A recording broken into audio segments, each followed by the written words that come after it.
Thank you very much. I hope you can hear me. Yes. The mic is working. Yeah, hold it close. Oh, okay. Yes. So I like to pick up from the last panel sessions here, where they were discussing about so much into partnership, so much into students, so much into projects, and so much more. And this is a project of a hack site, and I'm grateful that Pali is here, because this is a project that was funded by HACK, and the project proposal was done by students, and I was brought in as a professional guide. And someone mentioned about the protocols that is there in IEEE and how money is supposed to move and go and so much more. And I'll be highlighting that, and probably along the way, I'll be showing how so many things come together. And that is basically the whole presentation, and I hope you will get a thing or two. So this is the entire team, and all these are students, starting from first years to final year students. And I'm the only volunteer here who is a professional. I graduated from this university 4 years ago, but I was the founding member of the IEEE student branch here, and that's why it's still in my heart to support them in my own capacity. Other than this, we also have other volunteers, and I'll show you how and why it's still important to leverage on other expertise and other people who are still outside the student branch, outside the IEEE, because some of these skill sets that we needed here were not available in IEEE at that particular point. More importantly is what exactly were we doing in this project, and what exactly is this something that we are calling Kibanda. So for so many people, we'll call this a kiosk. But if you have a look at this, this is the exact structure that we are looking into bringing tech into it. And not only bring tech, but also make some impactful sense into whatever we are supposed to build. And if you look at the details and the numbers here, you can actually see it kind of makes some sense. Why does it make some sense? More than 80% of the retail sales in Kenya actually are traded through these structures. And this now tells us that, of course, whatever we are supposed to do actually makes economic and also makes some number sense. Other than this is the scenario. Of course, there is a post-harvest losses of more than 50% of these fruits and vegetables. And these are numbers that have been shared by UNEP. And all these are kind of the problems that facing them is, of course, the food wastage and losses is the key challenge. The food, here, you will come to realize that when we talk about food wastage, we are looking at the shelf life of these products, among other things. Other things is a poorly developed structure. You will see most of these structures, as the one I've showed in the previous picture, are using some materials or some other things that are facilitating maybe the less shelf life, among other things.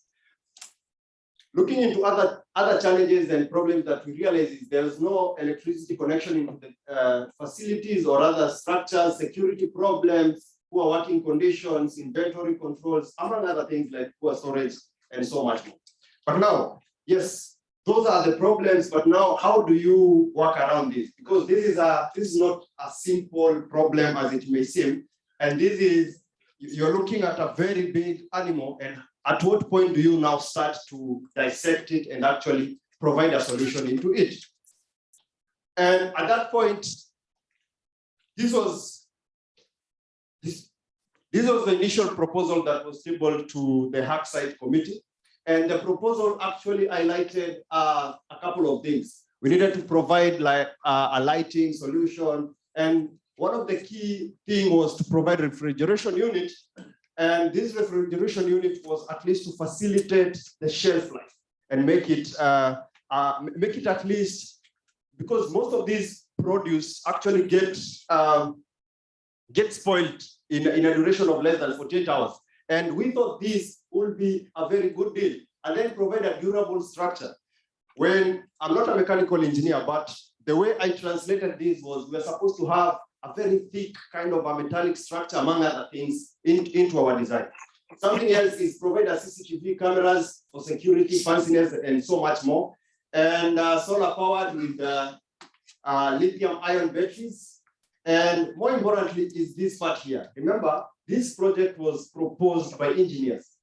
And when engineers are providing solutions, they want to get in touch with the things that really resonate with them and something that is trending and something that makes total sense to them as engineers.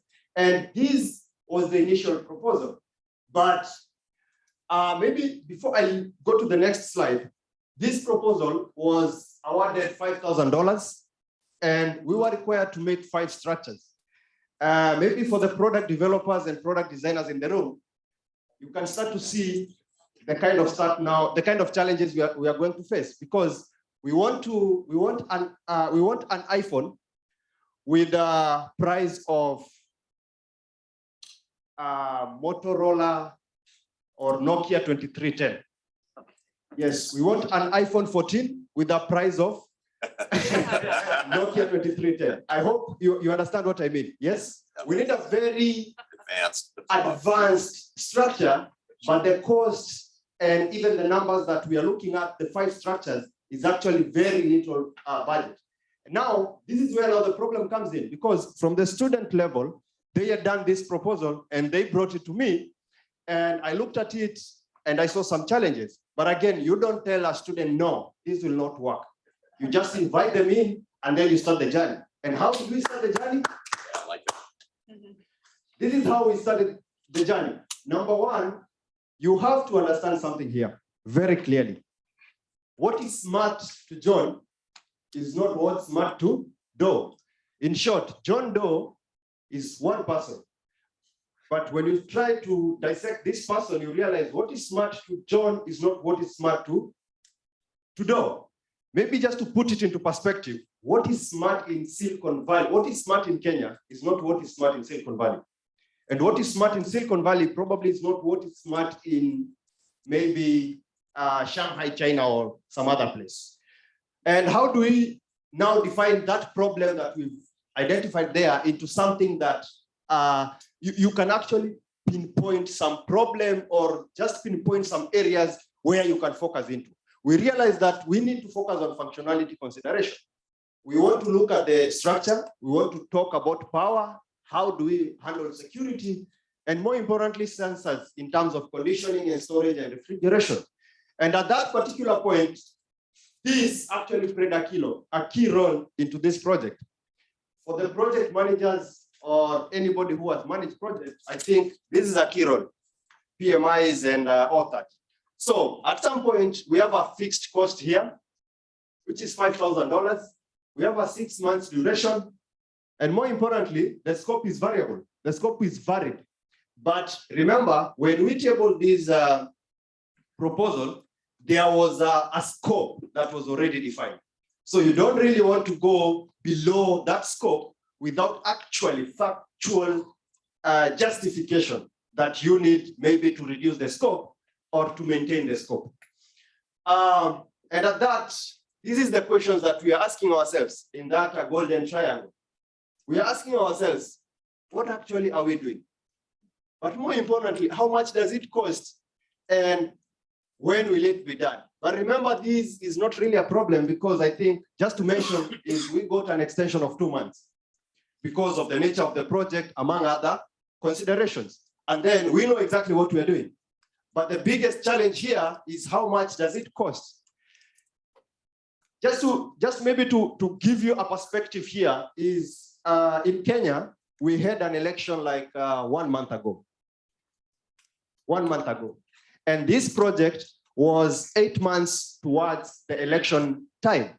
And that actually tells you the kind of environment that we are in. With elections, everything tends to go up. So the prices and everything is going up, and you have a project and you have to deliver. And this is where now a very good kind of collaboration starts to come in. He was talking about industry academia collaboration. He was talking about student experts collaboration. He was talking about bringing in people of value so that they can do proper mentorship. And we started here. We didn't even start to bother about now looking at the problem, because we know the problem and we know the kind of facts that we're dealing with. And by starting here, it actually gives you a very strong foundation into how you are going to handle this problem. Remember, we are having students who have never done any projects. We are having students who have never been in any industrial setup. And maybe just to surprise you, when I came into the project, the students were telling me, by the way, this project will be fun because we'll be working in a lab, and by the end of the day, we'll write a paper, and we will explore in the lab. I hope those who are in academia understands the language I'm talking about. So they want to stay in the lab, do everything in the lab. And I'm coming in and telling them that, forget about the lab. That's a fancy word. We will do that, but this product needs to go out and serve the purpose. Now that is where the challenge starts to come in, because the view of an industry and the view of academia at some point has a bridge in between. Because from an industry perspective, a solution is supposed to go out there to the customer. From academia perspective, you need to do this in the lab, maybe end up with a paper, and then maybe an industry needs to come, take that solution and execute it. But here, we need to have a solution that is, we are looking at the outside market. That is where we need this product to go. And we brought in so many people here, some familiar faces maybe to the ones who have been like Pali here, Humphrey Muriungi to do volunteer leadership and engineering project, Timothy Gitau to do more into finance. He's an engineer, but he's really good in finance. This is one of my colleagues still in school, a founder of a company called Plotters. He has done a lot of electromechanical kind of projects. And this is also a solar engineer. And this is a project manager who is not an engineer, but is from a social kind of enterprises. And you can start to see how all these skills will come in handy, especially when we are here now. So we start to think, of course, we will do this in a lab setting, but what exactly are we looking here? We need to do ideation. And remember, someone said here, ideas are worthless, execution is everything.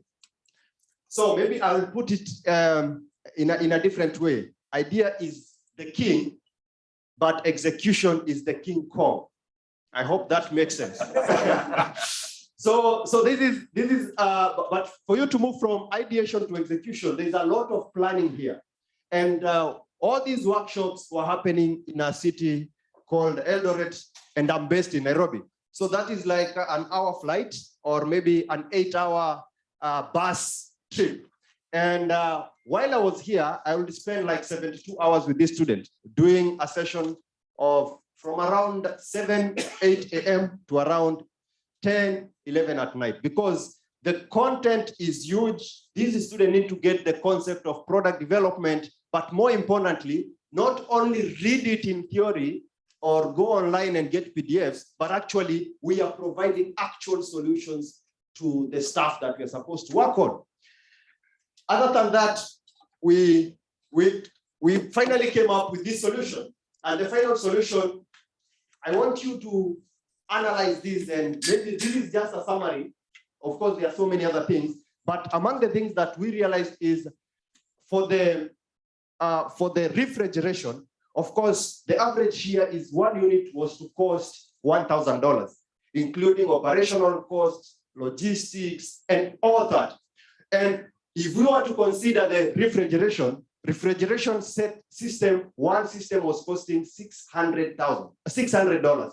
So we are remaining with $400. So if we have $400 and maybe say $100 for the operations, so we are remaining with $300.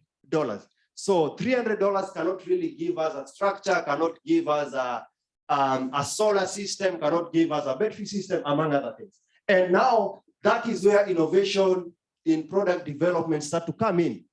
And at that point, we realize now we need to work with mechanical engineers and structural engineers so that they can provide a mechanism where we can use natural air flow dynamics and mechanism for cooling purposes. More importantly, we realize that the kind of security that we needed, where we are talking about CCTV cameras and all that, we realized we need to do 3-factor authentication. Now, All of us know two-factor authentication, yes? But now for us, we came up with this three-factor door security implementation. What is this? So this is how we look at it. Normally, if you need to have a door system, and maybe you start with you have one-factor authentication, which is electronics. You will have your electronic maybe panel at the front side. So that is one layer of security. So you come, maybe put in the password, and then you are in. But now we realize this does not work in the kind of market that we are focusing in. We brought in the mechanical aspect. So number one, you need to have a very fine mechanical lock from the outside. Number two, you need to have another mechanical lock from the inside. And number three, you need to have a smart lock on the inside. So for you to get inside that structure, you will need three factors, or rather three levels of security for you to get in. So this is just, again, something else is still the same in the solar panels. Of course, these solar panels, there's the way you can put them up there, and the next time you realize they are gone. It's the same case we realized during the research and development, where you are asking people, for those ones who have attempted to do such kind of a structure, which are some of the problems that you've identified? And they will tell you that we put a solar panel up here, and the following morning it was gone.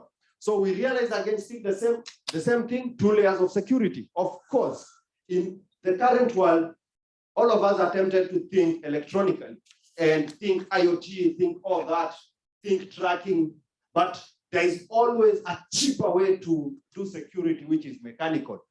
And among other things, then we realized that even perforated shelves, slanted perforated shelves, one side door, I think you can see this, and all these was a solution that was able to make sure our triangle kind of balanced so well.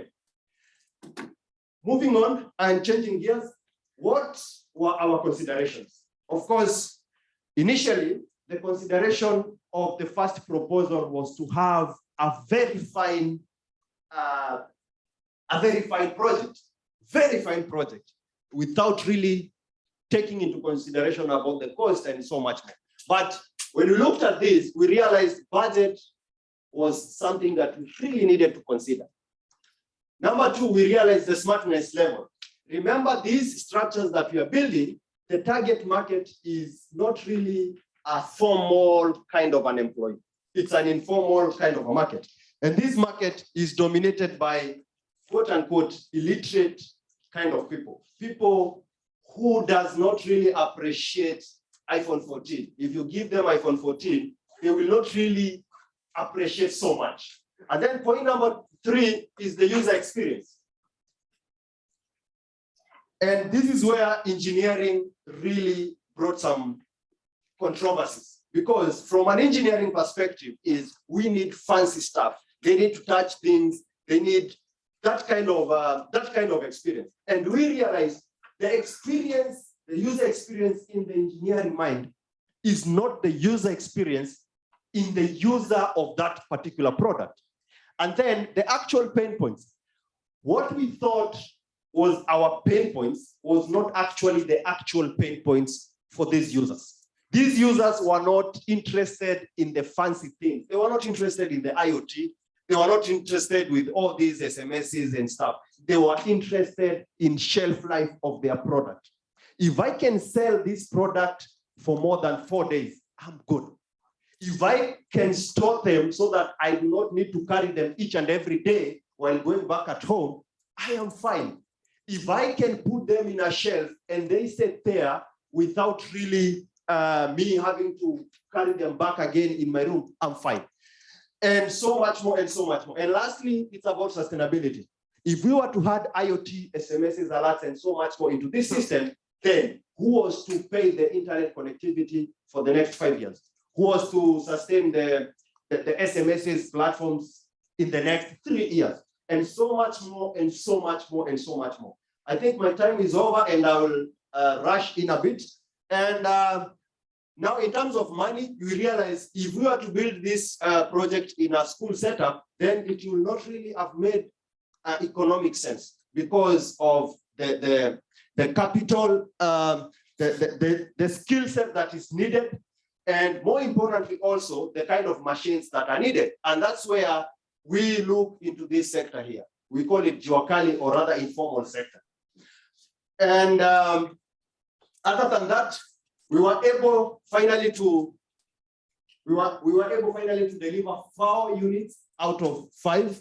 And these 4 units, we had a very strict criteria on how we select who will benefit in this. Number 1, we selected an innovation center, which deals with street kids. So this innovation center, they do welding, they do electrical stuff, they do mechanical stuff. They have also been a beneficiary of Ford Foundation, where they have built their own 2 truck cars through the Ford Foundation.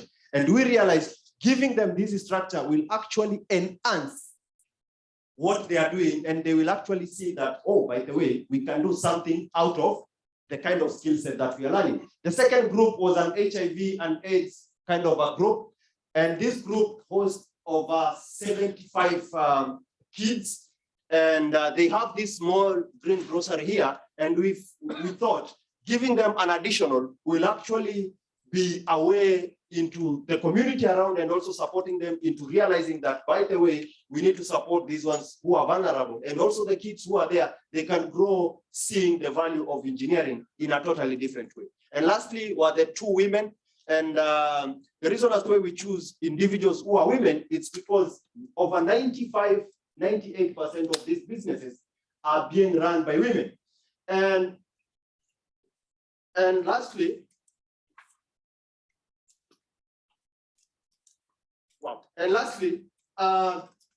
we realized for you to actually build this kind of a project, either HAC funded, site funded, I know HEPIC will be here and they will be talking about HEPIC projects and stuff, we need to look at it from a different perspective. Because normally, all of us, when we start to look about HAC site projects, we talk about giving back. That's what we want to do. But how can we go beyond giving back into actually doing something that we were talking about, Thomas, yesterday, which is membership engagement. And of course, this brings about retention. But more importantly, how do we revitalize our organizational units as IEEE, and also create awareness, both internally and externally. And lastly, mentorship, which is very, very, very important in this kind of project, especially when you're working with students, young professionals, women engineering, among other people. And lastly, remember, sustainability is not only in terms of economic, but also some other factors. And I think throughout the discussion, you've realized how sustainable this project is in terms of social, economic, and also environmental. And remember, our mentorship was not only one-on-one that we think of. Our mentorship was actually totally different. We had industry academia mentorship. I'm from the industry. I was mentoring academia and showing them how they can translate the research projects into something that can make commercial sense. And then we had SYP, Student Young Professional Mentorship. I'm a YP, working with 15 students. How do I mentor them? How do they mentor me so that I can bring some empathy? And actually, when working with students, I understand, oh, by the way, they don't know anything about product development, and I really need to empathize with them and actually take them slowly. And lastly, about members and non-members, IEEE members and non-members, beginners and experts, among other categories. Yes, come on, I'm almost done. So, why it's not okay. So other than this, I think I have a video here, but we'll not watch this. I'll welcome you to Google Smart Kibanda in YouTube. You will have a trailer of 6 minutes and 2-hour full documentary. You can watch, go through it, and let's get in touch in case you think there's something that you can add or I can support you with the project that you're doing. And lastly, yes, that's my final comment for the project. Thank you very much.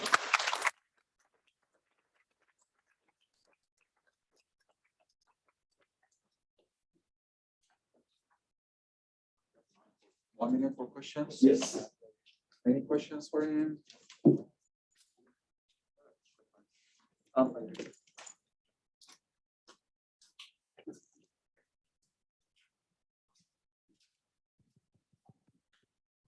So how long have these Kibandas been deployed, and is like the next, like this next wave of students then make a type 2, or is this continuing? Is this an ongoing project? I hope you can hear me. Yeah. Yes, so this was a HAC funded project, HAC site funding project, and there are principles that governs such projects. Number one is you need to do round one, maybe for you to apply for the round 2 of funding, and you can proceed with that. So apart from what we did, of course, there is a proposal that students feel that they need to consider the next round of funding. That is, of course, thinking from the perspective of optimism. But now from the pessimist side of things is this project actually cost a lot of time to students, and so many of them appreciated, and there are those ones who actually felt this was something else. It was too much because of the work and everything that brought in that. And I think 60% of the project students have already graduated. We have like 40% who are remaining. And the 40% who are remaining are actually the ones that we are trying to mentor and see if they can do the second round of funding so that they can proceed with this. Another third way that the challenge that we realized during this implementation of the project, we were in touch with a couple of companies. One of them is MRM, Mabati Rolling Mills, iron sheets rolling mills. So, and Mabati Rolling Mills brought in a concern.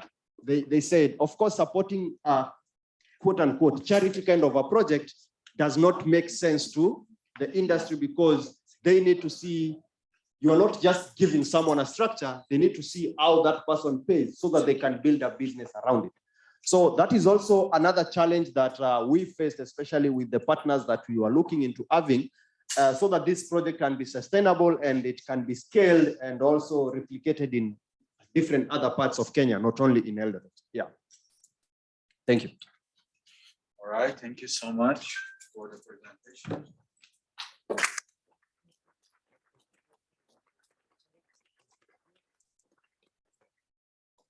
He's taking a photo. Joseph. Oh.